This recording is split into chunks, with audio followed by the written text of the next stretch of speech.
Ang kwentong ito ay base sa tunay na pangyayari. Sadyang binago ang pangalan ng mga tauhan upang mapangalagaan ang kanilang confidential na buhay.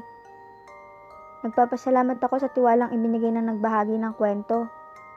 Naway kapulutan natin ito ng aral sa kabila ng hindi magandang karanasan. Sana'y huwag tayong mapagod na hanapin ang liwanag at patuloy na uminog ang buhay sa kabila ng masasakit na katotohanan sa ibabaw ng mapanghusgang mundo. Bago ko simulan ang kwentong ito, pa-shoutout muna kay Miguel Pablo, Angge Bandol, at Malayang Imahinasyon. Salamat sa suporta ninyo. Ako nga pala si Francine. Ako ang paboritong anak ng aking inang si Gracia. Maganang aming pamumuhay. Kaya naman, sunod ako sa layaw. Mga laruan, magagarang damit, at mga kagamitan. At syempre, masasarap na pagkain. Pero nagbago ang lahat ng iyon nang magsilang sila ng isang sanggol, si Baby Il. Noong unay nabibigyan pa nila ako ng atensyon. Pero hindi nagtagal, ay nagbago sila ng pagtingin sa akin. Nakadama ako ng matinding panibugho dahil sa pinapakita nilang kawalan na interes sa akin. Puro na lang si Il. Puro na lang si Il ang kanilang nakikita. Hanggang sa mag-isang taon ito. At ako naman ay 7 taon. Doon ko rin napagtanto na kakaiba ako. Kakaiba sa mga pangkaraniwang bata. Marami akong nakikitang kakaiba na hindi ko maipaliwanag. Madalas akong naiiwang nag-iisa sa isang sulok, habang sila, masaya sa pakikipaglaro sa bunso kong kapatid. Hanggang isang araw, abala ang aking mga magulang. Nakita ko si Il na nag-iisang naglalaro. Sinenyasan ko si bunso na lumapit sa akin. Numiti pa nga ito at dahang-dahang tinungo ang aking direksyon.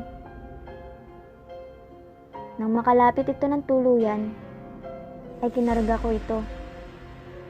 Sinayaw-sayaw ko pa ito. Pagkatapos, ay saka ko siya inilagay sa isang drum. Drum na puno ng tubig. Agad itong lumubog sa drum. Nagkakakawag pa ito na tila gustong pumaitaas. Pinigilan ko siya. Hinawakan ko ang ulo niya. Hanggang sa tuluyan siyang malunod. Hindi na naabutang buhay ng aking ama't ina ang aking bunsong kapatid. Ano nga bang tumakbo sa isip ko ng mga oras na iyon? Wala naman. May nag-uudyok lang sa akin na gawin ang mga bagay na iyon. Labis na nalungkot ang aking mga magulang. Sa sobrang galit ng aking ama, ay pinarusahan niya ako. Isinilid niya ako sa sako at pinakagat sa malalaking langgam. Saka isinabit sa mataas na puno. Dahil sa ginawa nila, ay nagtanim ako ng galit. Galit na tumutupok sa aking pagkatao. Minsan nai-imagine ko ang sarili ko na sinasakal ng lubid ang aking ina. Ewan ko ba kung bakit tumatakbo sa isip ko ang mga bagay na iyon. Hanggang isang araw, nagkaroon ulit sila ng isang anak, si JL. Pero inilayo na nila ito sa akin sa takot na maulit ang nangyari.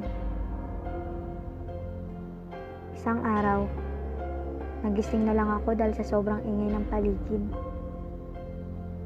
Nang magdilat ako ng mata, ay doon ko nakita ang aking kamukha. Nakatayo sa harap ko. Napakalawak ng ngiti nito sa akin. Hindi ko matiyak kung isa ba itong doppelganger. Madalas din akong managinip ng mga kakaibang pangyayari.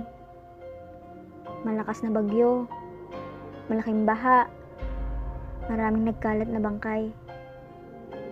Madalas din nag-iisa ako at malungkot. Wala kasing gustong makipagkaibigan sa akin. Sino ba naman kasing matinong taong makikipagkaibigan sa kagaya ko? Lahat sila ay natatakot sa akin. Kaya naman, nag-isip na lang ako ng kung paano magiging masaya. Nagulat na lang ako ng isang araw. Binilhan ako ng pusa ng aking ina. Para daw may mapaglibangan ako. Pero ang nangyari, pinatay ko ang pusang iyon. Nababagot kasi ako. Nang makita ko ang wala ng buhay nitong katawan, ay tila nakaramdam ako ng hindi may paliwanag na kasiyahan. Kasiyahang minsan ko lang maramdaman sa madalas kong pag-iisa. Nang malaman nito ng aking ama, ay kinandado niya ako sa aking silid. Natatakot silang makagawa ulit ako ng hindi maganda. Dahil sa aking kondisyon, halos 2 linggo rin akong ikinulong sa loob ng aking kwarto. Malungkot, nakakabagot. Tila ba kay tagal ng oras na hindi ko namalayan ang mga lumilipas na sandali. Hanggang isang araw, nakilala ko ang unang kaibigan na tumanggap sa akin. Kung sino at kung ano ko. Siya si Eduardo. Hindi ko pa nakikita ang kanyang mukha, pero matangkad siyang lalaki.